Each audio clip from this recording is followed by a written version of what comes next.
Hello. Hello. Comunicare.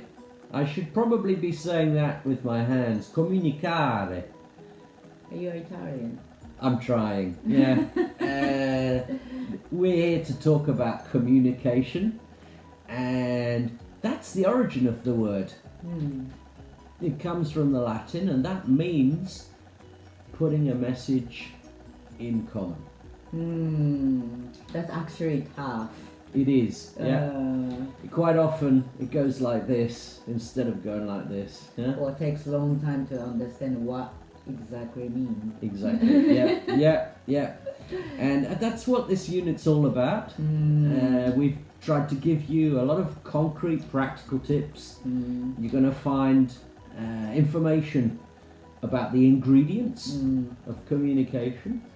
There's a Merabian, yeah. A gentleman who actually defined the fact that when we transmit our messages, we're using the words, but we're also using our voice and our body language. Of course, yes. And when there's emotion involved, the words only count for a very small amount. That was surprising. Yeah. So words is important to use. Totally, yeah. Surprise! There it is. No words at all, and it's communicated universally. So, how about you, Malco? Have you been in some situations where communication has been an issue, interculturally? A lot. Yeah? When I was in Tokyo, I had to manage the two groups, which is there's international groups and Japanese group. So if I go to meeting with international, I have to be direct. Yeah. I needed to know what I need to say immediately. Yeah. In Japanese group, I have to reduce my energy, and I shouldn't get to the point. I needed to know what they want from me. So that was my difficult situation every day I had, and I kind of learned how to do it. What about you? Plenty of examples. Let's go with the smile. You're always smiling. That's the problem sometimes, which is that, yeah, as somebody from the West, I've learned that smiling is a way to connect and show people that you're confident and that you trust them and you're happy to be with them. And I clearly remember that when I worked with Chinese colleagues at one point in my professional life, I would see them smiling. I would assume that that was because they were appreciating my communication, and sometimes they were, but sometimes they weren't. They weren't appreciating it at all, and they were using that smile to hide their embarrassment or their loss of face. That's very true. And I was just going straight ahead into trouble. Most Asian, that's that one. Yeah. So that's what you find here in this unit, is lots of information about the different meanings of the different body language, the way that... Body language, are there any different body language style in even Europe? Oh, totally. Western and Eastern? Totally, yeah. Because Latinos and I think the Scandinavian just communicating not the same way I seen. Yeah, I'm British, I live in France. I can give a simple example. It's not a long way from France to England, but just the way that we say hello is different. I mean, the words are different, of course, but... Basically, it's about distance. It's about distance and touch. And I learned after many years here in France that people are normally quite feely touchy. And when you meet a close friend, you know, they're going to tap you on the shoulder, they'll give you a hug, and kiss. And even a man, if he's a close friend, will give you a kiss. And if I go back to the UK, even close friends might not shake hands. Really? Yeah. And my own sons who are half French learned to kiss people here.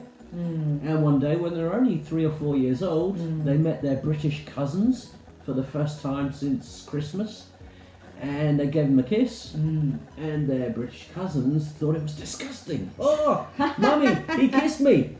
So there's an example. And we're only 40 kilometres away. Yeah. How about you? Yes, okay. When I was in Turkey,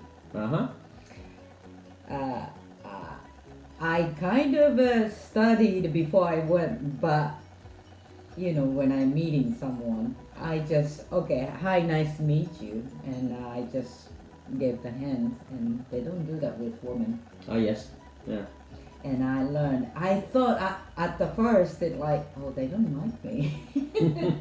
They're just not comfortable with a woman, or they're not trusting a woman. I don't know. I didn't know what was, but it was just their style. And I guess Muslim country do not do that. And even though they ask me, do you have a colleague that, you know, somebody can talk to? A man. A man. Yes, yeah. So I thought, okay, that's their style. Yeah, yeah. Eye contact is a challenge as well, right? Eye contact, okay. Yeah. That's something. Notice that Naoko is my colleague, and she's used to living and working here, and so she's looking me straight in the eye, but that doesn't work somewhere, does it? In Japan? I don't think so. Asia? Yeah. They do not appreciate it if you look at them in the eye too long. I met a few Koreans who told me that they learned that when you're talking to someone, you should try and look about here. And it's really difficult to do. For you? Yeah. But we are so used to it. Yeah. So, basically, you could be saying right now, oh my God, I'm never going to talk to anyone from some other country again. Yeah. It's so complicated. Yeah. What do we recommend? How I learned over those years dealing with the Asians and other nationalities, the eye contact, most likely.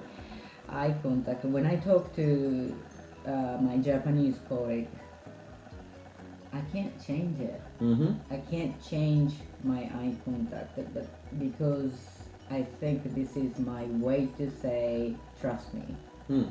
So I actually told them that please accept me my eye contact, and then they kind of knew that I just look at them not in a mean way. This is trying to get connection with them. So you don't have to change much, but you need to know what others are, the style. What about you? What do you think about this? Yeah, I think that's true. Perhaps on this theme during the learning journey, more than on any other, our recommendation to you would be learn about the codes of communication in the other country. That's how we've designed this unit, whether it's about the direct or indirect style, about the use of the voice, about the way that people greet each other, the way that people sit, the use of eye contact, which we've talked about.